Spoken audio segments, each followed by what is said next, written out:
everyone, I am Kirsten MacQuarrie, author of Remember the Rowan. Happy Book Week Scotland. There's a certain way I can't love you, Gavin says. Do you understand? Tread softly, because you tread on my dreams. I read more poetry for pleasure these days, as well as writing more myself. I understand, I say, although I don't. All I know is that he is in pain.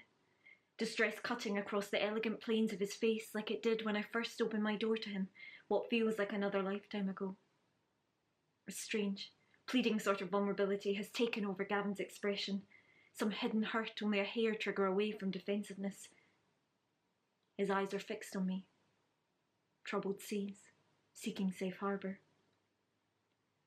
I find myself feeling one can't help these things, you know? Abruptly, he turns his back. Gavin taps his whiskey glass against the window, as if the words he can't say are to be coaxed in from the cold. I know, I tell him, although I don't, not yet. It's not a choice, not at all, and I've done everything I can to... We can't control what we feel, can we? No. I can answer honestly this time. Gavin returns to sit on the other side of the sofa and starts hurriedly searching his pockets. My thoughts turn rather ludicrously to Roland's fumbled proposal in my parents' living room. He could not yet afford a ring, he said, but would I accept the romantic poets? Gavin produces a silver cigarette case. He offers me one. I decline. Technically, I believe it is considered ungentlemanly to light up regardless, but Gavin's anxiety seems such that he no longer has any choice. It's in my nature to be more of a man's man. The repetition strikes my ear. The poet in me hears him more clearly than the woman. A man's man, sexually. Tread softly because you tread on my dreams. I'm surprised. Shocked at my surprise. I thought we were too closely linked for him to surprise me. I take a drink. I understand, I say. And I try to. I've known or at least heard of this in men before. I'm not so very naive. What sort of poet would I be otherwise? My extended circle is rumoured to encompass a spectrum of unspoken preferences. It has never concerned me before. It has never been Gavin before. Can I have a cigarette after all? When he opens the case for me, I grip the paper hard. Clenching the cigarette, I take between my fingertips to prevent Gavin from seeing that my hands have started to shake. On instinct, he leans in to light it for me. This is as close as we will get tonight, I think, hit by a wave of nausea and nicotine. From the floor, Johnny seems to sense that something is amiss with the acuity of animal intuition that no human could ever hope to match. Even through his haze of sleep, the tension between us is transmitted through the air to the dog. He curls his body tight inside his basket, and his ears begin to twitch. Kathleen. Gavin is staring at me with all the desperation of a drowning man. I want to help him. He needs me to help him. Isn't that why I'm here? Some cosmic, uncalled-for connection that is so much more powerful than either of us alone? I force myself to focus not on where he treads, not on what of me has fallen beneath his feet, but on what he has chosen to place in my hands. His faith, his trust, quite literally, his freedom.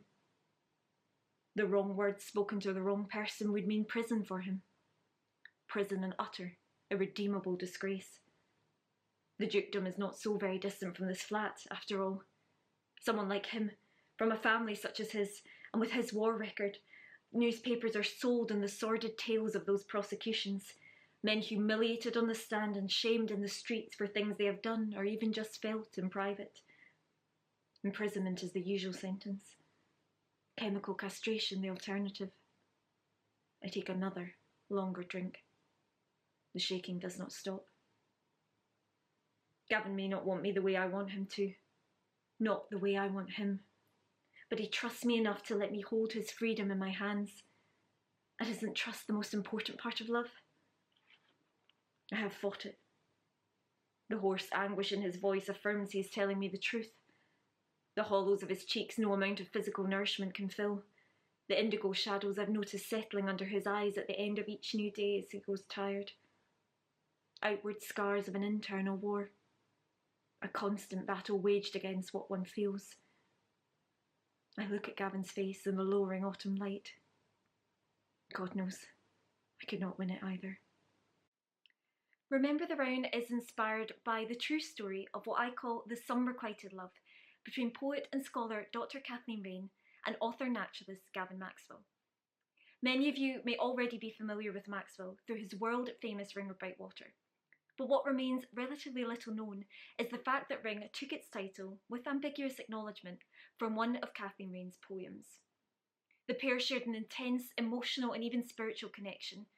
Yet today, Raine is either written out entirely from their story or reduced to quite literally a lovesick witch. In the novel, I want to play my part in tackling this reductive, misogynistic injustice and bringing her voice to a new generation. If I've done my job, readers will above all else remember the name Kathleen Raine and cherish her legacy as one of the nation's greatest, most underrated poetic minds.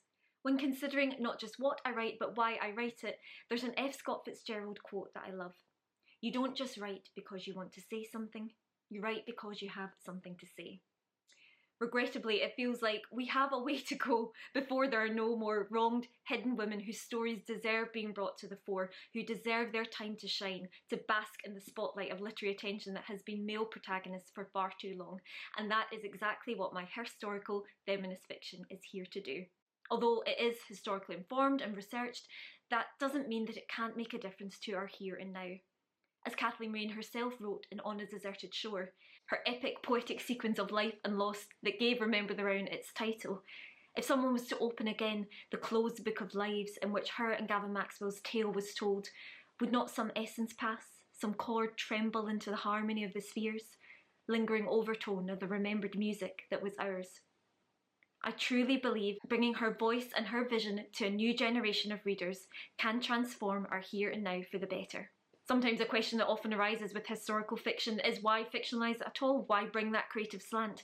And there I'm drawn back to the words of the wonderful Chimamanda Ngozi Adichie in her Wreath lecture. The purpose of fiction is not just to tell what happened, but how it felt.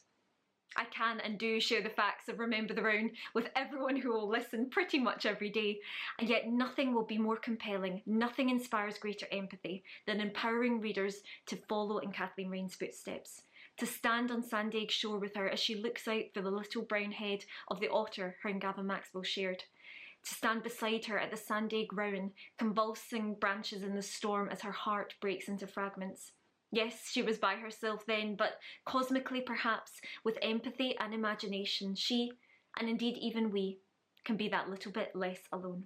The highlight of my publishing experience. Now, I'm afraid I'm going to sound slightly sadistic if I say every person that's told me the book moved them to tears. I can understand why. Kathleen's story is in equal parts heartwarming and heartrending. But yes, I think moving readers, let's say, and that can be emotionally, of course, when people tell you that they've laughed out loud, that they have indeed shed a tear for your characters. That is so galvanising for a writer, and also physical movement. Each and every person who comes out to an event, who's there to hear, to share their own ideas, to ask questions, to engage, to interact, that is just the lifeblood of reading, of storytelling, and it's going to be exciting, I think, for the rest of my career. I was so moved myself to see the audience full at the Mitchell Library when Remember the Rowan had its launch. As Book Week Scotland is upon us, there will be literary events taking place the length and breadth of Scotland. Please turn out to champion writers, to champion reading, to champion storytelling, to champion the connections that it can form across us all. The world needs it now more than ever. My favourite book of 2024, I cannot pick just one. Okay, so my compromise is I'm going to do them all in one breath. Okay, bear with me. Mania by Lionel Shriver, The Ministry of Time by Colleen Bradley, Vulture Capitalism, Grace Blakely, Strange Sally Diamond by Liz Nugan, two breaths. Female Fortune, Analyster's Diaries by Jill Liddington, Brighter Burn, Molly Aitken, A Sign of Her Own, Sarah Marsh, Nuclear Family, Kate Davis, The Fox Wife, Yang Shi Chu, Long Island, Colin Tobin, and the Ayrshire Nestling, Jerry Cambridge, fitted in a couple of male allies at the end. There. Now, while I compose myself, if you are going to make me choose just one, if you are going to be that cruel to me, it can only be the beauty in every sense that is The Secrets of Blythewood Square by none other than Sarah Sheridan. How do I love Sarah? Let me count the ways, not least because, as the author of Where Are the Women, she is one of the few people who I've seen mention Kathleen Raine directly in an imagined history of what Scotland could have, should have been, and an imagined future of where we can go next, with women taking our rightful place at the heart of our society, at the heart of our country. Secrets of Blythewood Square is vivid, it's energising, it's energetic. I want to call it a romp, but that does not do the literary gorgeousness of it justice. It's the story of two women with a multicoloured, multi-layered cast of supporting characters discovering what the world can be like. They're not just here to be seen, they are here to see, they're here to witness, they are here to take control, to create their own lives. It is a cracking read, and full disclosure, Sarah and I will be discussing it this Book Week Scotland at Denistone Library, so please do look out for that. We would love to see you there. But above all, yes, get reading. There are stories galore in Scotland in 2024, and I and Remember the Rowan are just honoured to be part of it.